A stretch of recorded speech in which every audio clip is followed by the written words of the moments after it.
Video like जरूर कर लीजिए और ऐसे वीडियो लगातार फ्री में पाने के लिए चैनल को तुरंत सब्सक्राइब कर लीजिए और बेल आइकन को जरूर टैप कर लीजिए ताकि आगे भी सारे वीडियो आपको मिलते रहे। यूट्यूब में फॉलो करते हैं तो प्लीज ये वाला फ्री टेलीग्राम चैनल जरूर ज्वाइन कर लीजिएगा। सारे नोटिफिकेशन सारे अपडेट यहीं पे आते हैं, ध्यान रखिए। Hello everyone, welcome to study for civil services. I am Ichchha Mishra और ये वीडियो सीरीज़ हमारी यूपीपीएससी मेंस की चल रही है जिसमें जीएस 5 और जीएस 6 जो आपके सिलेबस में ऐड हुए हैं उनको हम क्वेश्चन आंसर्स के माध्यम से कवर करने का प्रयास कर रहे हैं। तो हम जीएस 5 के पॉइंट 7 में पहुंच गए हैं। हमारी ये बाइलिंगुअल सीरीज़ है, अगर आप हिंदी मीडियम के हो या इंग्लिश मीडियम के, दोनों लोग ही इससे लाभ प्राप्त कर सकते हैं। एंड आज का क्वेश्चन देखने से पहले मैं आपको बताना चाहूँगी कि आप हमारे पेड ग्रुप से जुड़ सकते हैं। ये UPSC, BPSC, UPPSC, UP triple SC, EPFO जैसे सभी एग्जाम्स के लिए अवेलेबल हैं। इनके संबंध में अधिक जानकारी आपको गिवन नंबर्स पर मिल जाएगी। साथ ही आपने अगर अभी तक हमारे फ्री टेलीग्राम चैनल को नहीं ज्वाइन किया है तो इसे जल्द से जल्द ज्वाइन कर लीजिएगा ताकि चैनल के संबंध में सभी अपडेट्स आप तक आसानी से पहुँच सके। तो आइए क्वेश्चन देख लेते हैं। जो हमारा 7th टॉपिक चल रहा है वो क्या है? वो है public service commission, auditing, advocate general, high court and it's jurisdiction in UP. तो हमारा जो क्वेश्चन है वो है discuss the history of Allahabad high court. Allahabad उच्च न्यायालय के इतिहास की चर्चा करनी है हमको। तो जब हाई कोर्ट दिया हुआ है और यूपी का हाई कोर्ट आपको पता है सारे स्टेट्स में एक ही हाई कोर्ट होता है और यूपी में भी एक हाई कोर्ट है जिसकी सीट मेन बेंच कहाँ पर है? वो इलाहाबाद में, और एक एडिशनल बेंच हम देखते हैं, एक और जो बेंच है वो है लखनऊ में। तो ये इंपॉर्टेंट हो जाता है कि हम इसका थोड़ा सा इतिहास देख लें या इससे संबंधित कोई भी पॉइंट हो वो हमें पता होना चाहिए क्योंकि ये स्पेसिफिकली मेंशन्ड है हमारे सिलेबस में। तो प्रश्न में हमसे इतिहास पूछा गया है तो वो हम देखेंगे। इंट्रोडक्शन में हम थोड़ा सा बताएंगे और जो मेन बॉडी पार्ट होगा उसमें हम पूरा सा एलाबोरेट करके इतिहास बताएंगे। ऐसा जब अगर क्वेश्चन पूछा जाता है तो हमको यही करना होता है।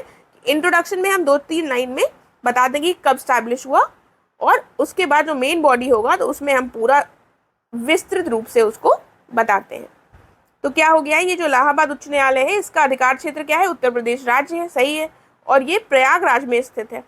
इसकी स्थापना 17 मार्च 1866 को हुई थी जिस कारण ये भारत में स्थापित सबसे पुराने उच्च न्यायालयों में से एक हो गया था। 1866 में हुआ था और इसका क्षेत्र अधिकार कहाँ है? उत्तर प्रदेश राज्य पर है। इसकी सीट कहाँ है? प्रयागराज में। इस तरह से कुछ पॉइंट्स हमने मेंशन कर दिए। हमारा इंट्रोडक्शन हो गया। अब इसका विस्तार करेंगे हम अपनी बॉडी पार्ट में। इसकी स्थापना जो है ये 17 मार्च 1866 को भारतीय उच्च न्यायालय अधिनियम 1861 के द्वारा पुराने सदर दीवानी अदालत के स्थान पर आगरा में उत्तर पश्चिमी प्रांतों के लिए उच्च न्यायालय के रूप में की गई थी।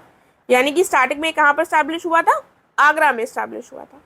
सर वॉल्टर मॉर्गन जो बैरिस्टर थे और मिस्टर सिम्पसन, इन लोगों को क्रमशः उत्तर पश्चिमी प्रांतों के उच्च न्यायालय का, ये उत्तर पश्चिमी प्रांतों के लिए उच्च न्यायालय बना था आगरा में, इसका पहला मुख्य न्यायाधीश और पहला रजिस्ट्रार नियुक्त किया गया।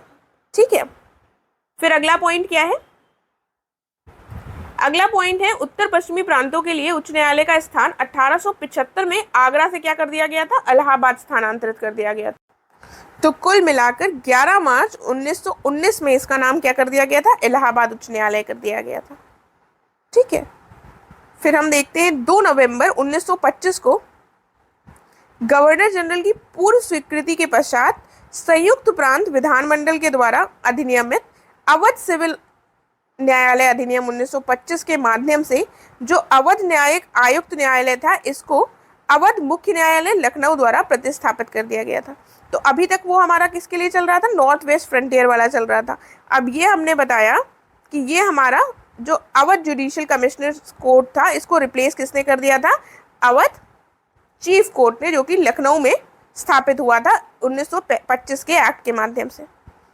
ठीक है, और फिर फाइनली हम देखते हैं कि 25 नवंबर 1948 को अवध मुख्य न्यायालय जो था इसको इलाहाबाद उच्च न्यायालय में इसका विलय कर दिया गया। तो 1948 में ये दोनों का विलय हो जाता है। और फिर हमको रिसेंट से लेकर आना है, पूरी हिस्ट्री के बारे में हमने बताया कब स्टैब्लिश हुआ, कब क्या हुआ, लेकिन फिर हमको ये उत्तरांचल नहीं, उत्तराखंड मेनली, उत्तराखंड जो है जब ये अलग हो गया तो उसके बाद भी कुछ परिवर्तन आया, उसके बारे में भी बताना आवश्यक हो जाता है कि जब 2000 में उत्तर प्रदेश का विभाजन कर उत्तरांचल राज्य का गठन कर दिया गया या फिर उत्तराखंड राज्य का गठन कर दिया गया, तो इस उच्च न्यायालय का उत्तरांचल में आने वाले जिलों पर अधिकार क्षेत्र समाप्त कर दिया गया। तो जो उस क्षेत्र में आते थे वो अब उत्तराखंड हाईकोर्ट स्टैब्लिश हुआ और उसके अंतर्गत उसका ज्यूरिसडिक्शन जो है वो उन क्षेत्रों पर हो गया, और जो हमारा इलाहाबाद हाईकोर्ट था उसका ज्यूरिसडिक्शन उन क्षेत्रों पर समाप्त हो गया। इलाहाबाद उच्च न्यायालय का निर्माण लोहा मंडी आगरा निवासी साहब निजामुद्दीन के द्वारा करवाया गया था। तो इसके माध्यम से आपने पूरा हिस्ट्री जो थी इसको बता दी, क्या पूरा इतिहास रहा है इलाहाबाद उच्च न्यायालय का। ठीक है, अब इसमें आप चाहें तो आप कंक्लूजन 2 लाइन का लिख सकते हैं, अदरवाइज नॉर्मल आपने हिस्ट्री लिख दी। अगर आप कंक्लूजन नहीं लिखते हैं ऐसे क्वेश्चन में तो ऐसा कोई प्रॉब्लम नहीं है।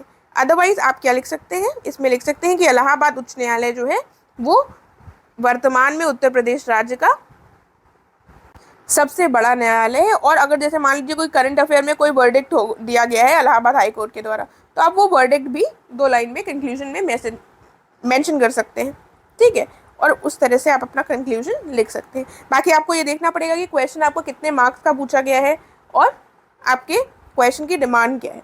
जब हिस्ट्री की बात हो रही है तो वैसे इतनी आवश्यकता नहीं है, लेकिन इन केस हिस्ट्री में आपके पास इतने ही पॉइंट्स हैं और आपसे 250 नंबर वाला क्वेश्चन पूछ ले जाए, सॉरी 250 वर्ड्स वाला, ठीक है, तो थोड़े से आप एंड में कंक्लूजन को थोड़ा सा आपका इनोवेटिव भी हो जाएगा और आपका वर्ड जो रिक्वायरमेंट है वर्ड्स की वो भी पूरी हो जाएगी।